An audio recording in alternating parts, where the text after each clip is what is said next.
नमस्कार दोस्तों, आपका स्वागत है SK the book institute channel पर। आज हम कुछ ऐसा सीखने वाले हैं जिसकी जरूरत हम सबको है, चाहे आप स्टूडेंट हो या ना हो। ये चीज हम सबको सीखनी ही चाहिए। तो ज्यादा देरी ना करते हुए चलो बता ही देता हूँ कि आखिर क्या प्रॉपर टेक्निक्स है पढ़ने की, कौन से ऐसे इफेक्टिव तरीके हैं जिससे आप 4 घंटे पढ़ने की बजाय 1 घंटे में ही अच्छे से याद रख पाओगे। दोस्तों, आपको पता ही है पढ़ना कितना इंपॉर्टेंट है, चाहे वो अच्छी बुक्स हो जो आपकी लाइफ में वैल्यू ऐड करे और आपको ग्रोथ दिलाए। और रही बात स्टूडेंट्स की, तो उन्हें अच्छे मार्क्स के लिए इच्छा हो या ना हो पढ़ना तो पड़ता है ही। इसमें जो 6 नंबर की टेक्निक है वो मेरी फेवरेट है, जो बहुत सारी चीजें मुझे याद रखने में बहुत मदद करती है। आगे बढ़ने से पहले आपने चैनल को सब्सक्राइब नहीं किया हो तो अभी करें और ऐसे ही लाइफ चेंजिंग थॉट्स के लिए मेरे साथ बने रहे।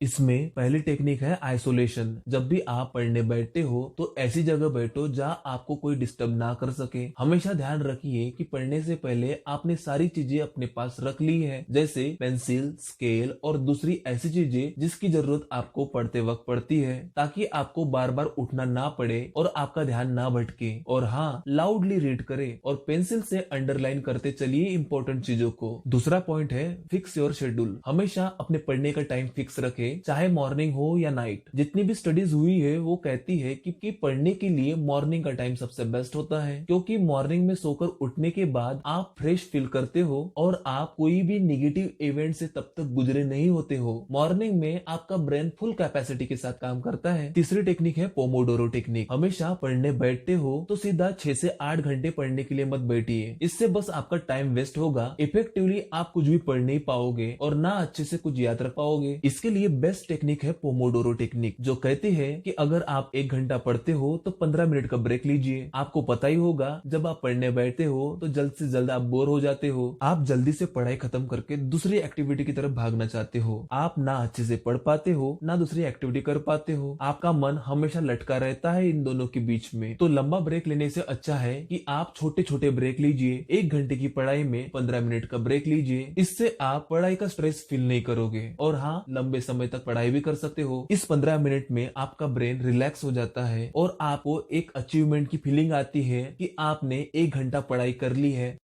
चलो, ये तो हो गया पढ़ने के बारे में। यहाँ से शुरू होता है असली पढ़ाई का फॉर्मूला कि आखिर पढ़ते कैसे है जिसे लंबे समय तक याद रख सके। चौथी टेक्निक है SQ2RS। पहली है स्किमिंग। पहले आप ऊपर ऊपर से पढ़ ले और समझ लीजिए कि बुक कहना क्या चाहती है। कंफर्टेबल हो जाइए टॉपिक के साथ। कुछ टॉपिक निकाल कर उसे डायग्राम में कन्वर्ट कर लीजिए ताकि आपको अच्छे से समझ आए कि पूरा कंटेंट किससे रिलेटेड है और क्या इंपॉर्टेंट चीजें लिखी हुई है। दूसरा है क्वेश्चंस। आप अपने दिमाग में क्वेश्चंस बनाइए। ऐसा क्यों, क्या लॉजिक है इसके पीछे, क्या मीनिंग है इस लाइन का। जब आप क्वेश्चन पूछते हो तो क्लैरिटी आती है आपके दिमाग में और आप तैयार हो जाते हो डिटेल में जाने के लिए। तभी आपको बुक में लिखी हुई बातें इंटरेस्टिंग लगने लगती है। एक बार आप तैयार हो गए बुक में लिखे हुए कंटेंट में डुबकी लगाने के लिए, तो आप अब आगे बढ़ सकते हो तीसरे पॉइंट की तरफ, जो है रीडिंग। यहाँ पे आपको डीप जाकर धीरे धीरे लाइंस पढ़ना है और हर एक चीज को गहराई में समझने की कोशिश करना है। यही वो स्टेज है जहाँ आप बुक का एसेंस कंप्लीटली समझ सकते हो।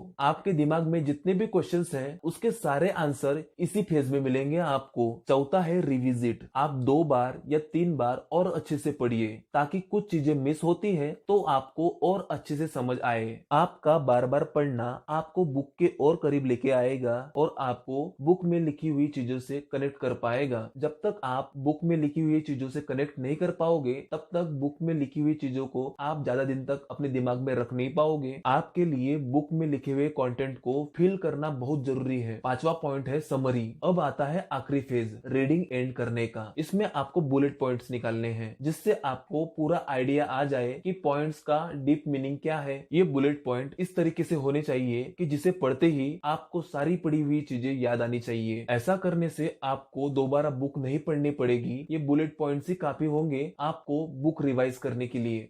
पांचवी टेक्निक है पावर ऑफ फोकस। अगर आपका फोकस ना हो तो आप 4 घंटे पढ़कर भी 1 घंटे का भी लर्निंग नहीं ले सकते। तो पढ़ते हुए आपका 100% कंसंट्रेशन होना बहुत मैटर करता है। ऐसी चीजें जो आपको डिस्ट्रैक्ट करती हो उससे दूर रहिए। बहुत बार ऐसे होता है कि एक नोटिफिकेशन आपके मोबाइल में आता है, आप नोटिफिकेशन देखने जाते हो और अनकॉन्शियसली फेसबुक, इंस्टा पर घंटे बिता देते हो और पढ़ने का लिंक टूट जाता है। ये अक्सर मेरे साथ भी होता है, आपके साथ भी होता ही होगा, है ना? तो आप मोबाइल म्यूट या फ्लाइट मोड पर डालकर पढ़ सकते हो। कोई भी कॉल इतना इम्पोर्टेंट तो नहीं होता कि 2 घंटे बिना रुक सके। छठवीं टेक्निक है पावर ऑफ इमेजिनेशन। ये मेरी फेवरेट टेक्निक है। आप जो भी पढ़ते हो उसे एक वर्चुअल स्टोरी में कन्वर्ट कर लीजिए। कोई कैरेक्टर है बुक में लिखा हुआ तो उसे एक नाम दीजिए। आपने जो भी पढ़ा है उसे इमेजिनेशन की पावर से आप लंबे समय तक याद रख सकते हो, इवन सालों तक, वो भी बिना पढ़े। तो आप इमेजिनेशन को पूरी तरीके से यूज करके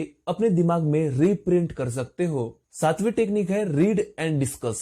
आपने जो भी पढ़ा है उसे दूसरों को सिखाने की कोशिश करें। जब आप ऐसा करते हो तो इससे 2 फायदे होते हैं। पहला फायदा ये है कि आप दूसरों की हेल्प करते हो ताकि उन्हें टॉपिक बहुत अच्छे से डिटेल में समझ आए। और दूसरा सबसे बड़ा फायदा ये है कि जब आप दूसरों को सिखाते हो तो आपका भी कंसेप्ट क्लियर होते जाता है। आप डिटेल में उस टॉपिक को बहुत अच्छे से समझ पाते हो। डेली हम करीब 7000 वर्ड्स बोलते हैं, पर इसमें से 90% वर्ड्स हम ऐसे डिस्कशन में यूज करते हैं जिसका कोई हमारे लाइफ में मतलब ही नहीं होता। हमारे डिस्कशन हमेशा फ्रूटफुल और प्रोडक्टिव होने चाहिए। यूएस के फेमस प्रेसिडेंट रूजवेल्ट कहते हैं, small mind discuss people, average mind discuss events, but great mind discuss ideas. तो हमेशा आप क्या पढ़ते हो और क्या डिस्कस करते हो बहुत मैटर करती है ये चीजें। लंबे समय तक याद रखने के लिए पढ़ी हुई चीजें 10 मिनट में रिपीट कीजिए, फिर महीने में 4 बार रिपीट कीजिए, फिर महीने में 1 बार रिपीट कीजिए। इस तरीके से आप सालों तक पढ़ी हुई चीजें याद रख सकते हो। कुछ नया सीखने को मिला हो तो चैनल को सब्सक्राइब करना ना भूले और ऐसे ही लाइफ चेंजिंग थॉट्स के लिए मेरे साथ बने रहे।